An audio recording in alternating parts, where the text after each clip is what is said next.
اللہ کو جو سب سے زیادہ جو سب سے محبوب چیز ہے جو پسند ہے جانتے ہو کیا ہے؟ فرائض، فرض نماز، فرض روزہ، فرض زکات، فرض حج، جو اسلام کے اندر فرائض ہیں یہ اللہ کو سب سے زیادہ پسند ہے. اور یہ یہاں پر ایک نقطہ یاد رکھ لو، اگر دماغ کا کوئی کونا خالی ہے تو یہ نقطہ بٹھا لو کہ اللہ کو راضی کرنے کے لیے فرائض کا اہتمام ضروری ہے. فرائض کی پابندی کے بغیر ہم اللہ کو راضی نہیں کر سکتے. فلاں پیر صاحب ہیں، ان کے ماننے والے نماز نہیں پڑھتے، بولتے ہمارے پیر صاحب کا کہنا ہے نماز وہ لوگ پڑھے جن کی اللہ تک پہنچ نہیں. ہم لوگ تو اللہ سے ڈائریکٹ بات کرتے ہیں. جھوٹے ہیں ایسے لوگ، مکار ہیں ایسے لوگ. اللہ کو راضی کرنے کے لیے فرائض کا اہتمام ضروری ہے. آئیے بہت پیاری حدیث آپ کو سنانے جا رہا ہوں.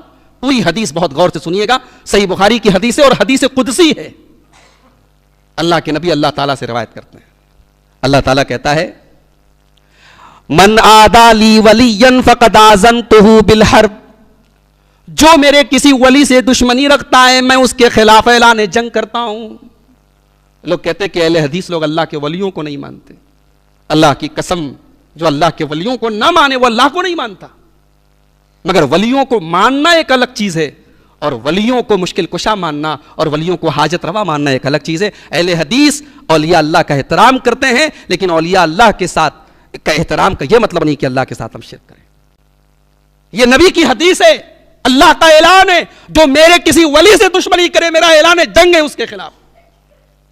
وما یزال وما من شیء احب الی مما افترضت علیہ، اور میرا بندہ سب سے زیادہ اگر کسی چیز کے ذریعے میرے قریب آتا ہے تو مما افترضت علیہ فرائض ہیں. فرائض کے ذریعے سب سے زیادہ میرا بندہ قریب آتا ہے. ابھی عشاء کی نماز آپ کی مسجد پہ ہو رہی تھی، میں مسجد میں آیا تو 3 رکعت میری چھوٹ چکی تھی. چوتھی رکعت امام صاحب پڑھا رہے تھے، چوتھی رکعت مجھے مل گئی.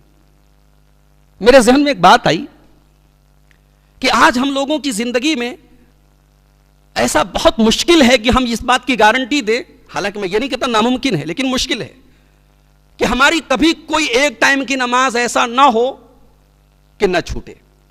نہ چھوٹنے سے مراد یہ ہے کہ پوری امام کے ساتھ ہمیں تکبیر اولیٰ سے تمام نمازیں مل جائیں، ایسا نہیں ہے. کبھی ایسا ہوتا ہے کہ آدمی کھانا کھانے بیٹھا، اذان ہو رہی ہے، تھوڑی کھانا کھانے میں تاخیر ہوگی، آدمی آیا، نماز شروع ہوگی، 1-2 رکعت چلی گئی. یعنی ہماری زندگی میں ایسا لگتا ہے ممکن نہیں ہے. مگر ایک عجیب بات ہے کہ حدیث کی کتابیں آپ اٹھائیے، صحابہ کی پوری زندگی ہمارے سامنے ہے، نبی کی پوری زندگی ہمارے سامنے، کوئی مثال نہیں ملتی. چند مثالیں ملتی ہیں بہت ریئر، ورنہ صحابہ کی کبھی تکبیر اولیٰ بھی نہیں چھوٹتی. اسی لیے علماء پریشان رہتے ہیں یہ مسئلہ بتانے کے لیے. لوگ مسئلہ پوچھتے ہیں مولوی صاحب 2 رکعت چھوٹ گئی تو تیسری رکعت کیسے پڑھیں، چوتھی رکعت کیسے پڑھیں، ہم گئے امام صاحب سجدے میں تو کیا کریں، امام صاحب تیسری رکعت کے لیے کھڑے ہو رہے ہیں تو کیا کریں. علماء پریشان رہتے ہیں کیونکہ ان تمام مسئلوں کا کوئی کلیئر جواب ہی نہیں حدیث میں. صحابہ کی نماز چھوٹتی ہی نہیں تھی، صحابہ کی نماز چھوٹتی ہی نہیں تھی، اور ہمیں بہت کم ایسا ہوتا ہے کہ پوری نماز ملتی. یہ فرق ہے ہمارے اور صحابہ کے بیچ. اتنا سب کچھ ہو گیا، ہر چائے کی دکان پر چرچا ہو رہی ہے، ہر پان کی دکان پر چرچا ہو رہی ہے، ہر نکڑ اور ہر چوراہے پر چرچا ہو رہی ہے، مگر مسلمان مسجد میں آنے کے لیے تیار نہیں ہے. شاید مسلمان ابھی بھی سمجھ رہا ہے کہ سارا کھیل حکومت کا ہے، حکومت کو راضی کر لو، حکومت کو ناراض کر لو، مسئلہ حل ہو جائے گا. میرے بھائیوں، حکومتیں بنانے والا وہ مالک الملک ہے. وَتُعِزُّ مَن تَشَاءُ وَتُذِلُّ مَن تَشَاءُ تُؤْتِي الْمُلْكَ مَن تَشَاءُ وَتَنزِعُ الْمُلْكَ مِمَّن تَشَاءُ. وہ جس کو چاہے اقتدار دے دے، وہ جس کو چاہے اقتدار چھین لے. کیا ابھی وہ وقت نہیں آیا کہ اس کی بارگاہ میں ہم رجوع کریں اور نماز کی پابندی کریں؟ فرائض کی پابندی کرو میرے بھائیوں. فرائض کی پابندی کے بغیر ہم اللہ کو راضی نہیں کر سکتے. اللہ کے نبی فرما رہے ہیں، اللہ تعالیٰ کہہ رہا ہے کہ سب سے زیادہ بندہ اگر کسی چیز کے ذریعے میرے قریب آتا ہے تو وہ فرائض ہیں.